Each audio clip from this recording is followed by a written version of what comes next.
Hey y'all, welcome back to another video, and today I am going to be showing y'all how to line a draped garment, or in this case a draped skirt. So right now the back of the skirt has a kick split, but we're going to add a godet in, and then we are also going to reinsert this zipper because the waist needs to be taken in. We will be creating a pattern for the godet. It's going to start about 7 inches below the zipper, and then we're going to finish this off by adding more hand sewing at the front of the skirt. So first tip I want to give you: when working with invisible zippers, I always recommend ironing the zipper out first before sewing it in.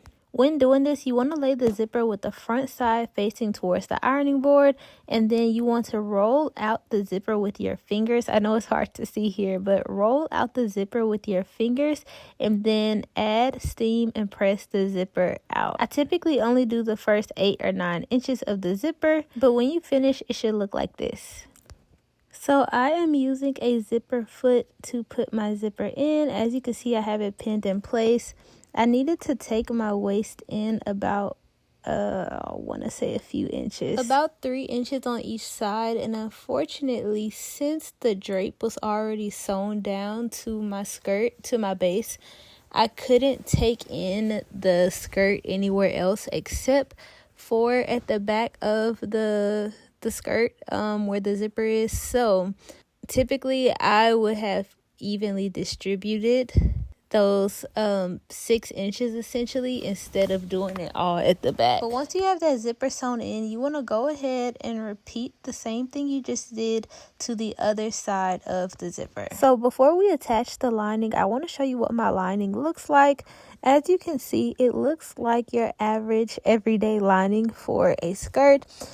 What's important when you create your pattern for your lining or the base of your skirt, the most important thing is making sure the shape of it can support the drape that you have created. So as you can see, I have slants in the waistline of my drape. It's not a symmetrical waistline, but how I created it supports the design that I wanted to create. So next, we're going to take our lining and pin it to the entire waistline of the skirt. The lining and the skirt should be pinned with right sides facing together, but once that's done, then you are going to go ahead and sew the skirt together, or sew the waistline together at 1/2 inch seam allowance. Next, we're going to understitch the seam allowance to the lining at about 1/4 inch. If you'd like to go smaller than 1/4 inch, you can.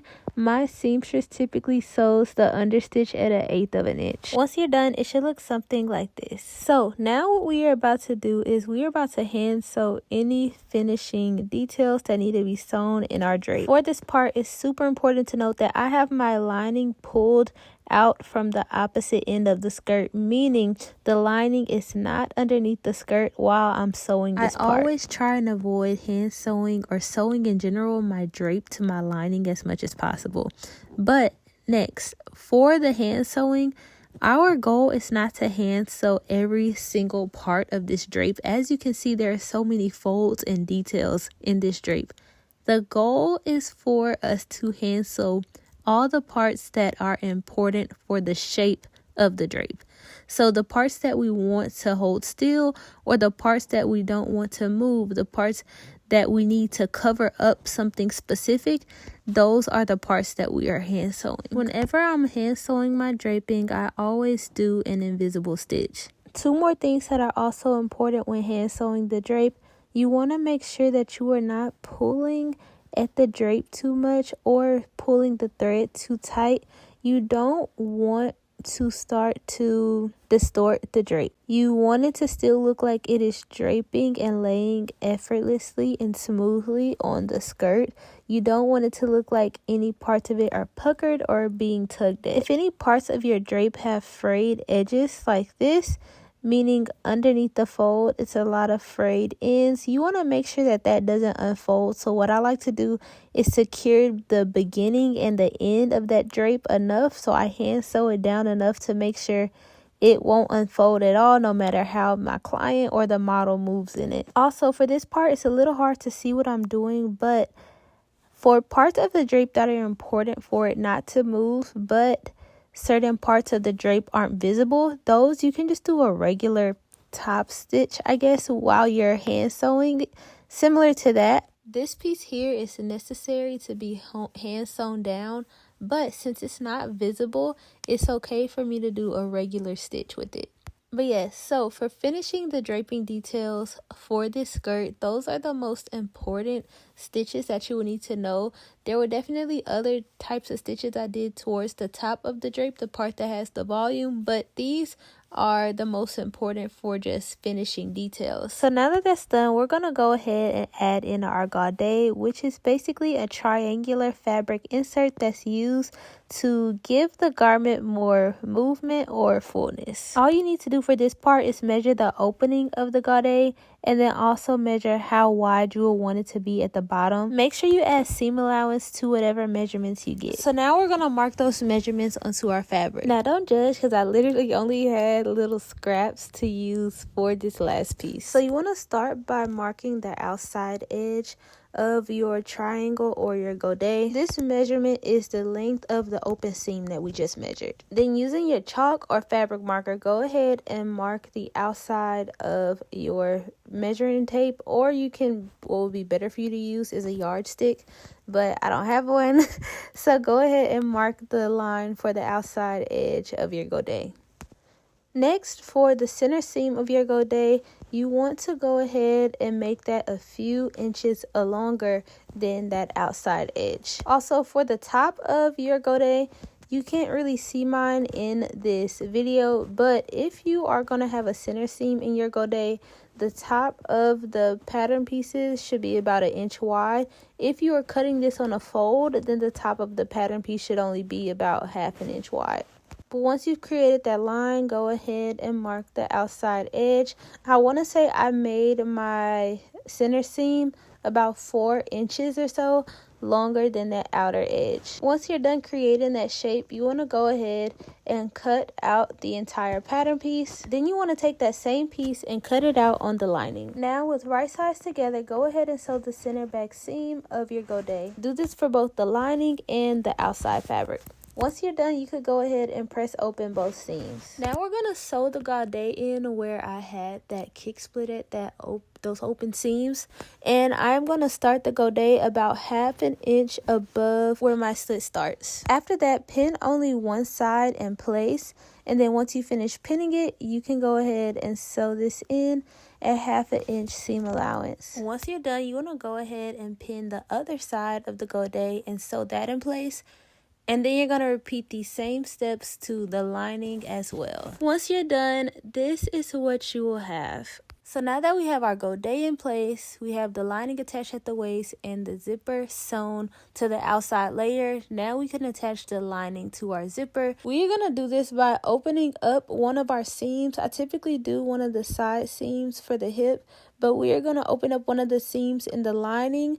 That way we can reach the zipper and the hem of the garment through this hole that we're creating. So once you're done opening up this seam about 8 to 10 inches or so, you want to reach through the lining and then you're going to pull through our zipper. So attached to it should be the lining and the outside fabric. Now, because this garment has so much fabric, the outside layer has so much fabric, to make sewing the zipper easier, we are just going to pin our fabric in place before we actually pin where we'll be sewing it. Now, remember, I took my waist in a few inches, so because of that, where I'm pinning now, the edge of the skirt, that's not where my actual zipper is slightly slanted over. So now, when looking at the wrong side of our outside layer of fabric, our draped layer, I'll be able to see a stitch line from where I sewed my zipper. I am going to add pins there, so that way I know this is where I am sewing the lining to the zipper. So now I am basically pinning along the entire length of the zipper from the top all the way to the bottom. So now, last thing I am going to do before I start sewing the zipper in place, like I said before, there is a lot of fabric here. I don't want anything to get caught in the sewing machine. So anything that I feel like could possibly roll over, I'm also like pinning it out the way. Once that's pinned, I want you to take your time when you are attaching the lining to this zipper. So Sew as slowly or as carefully as you can. Now repeat that process to the other side. And if you have any holes at the bottom of your lining where your zipper is, then you want to go ahead and sew that small opening closed. Now it's time for the last part, which is sewing up our hem. So I want us to be able to understitch at least the front half of our skirt. So for the bottom of our skirt with right sides together, I am going to sew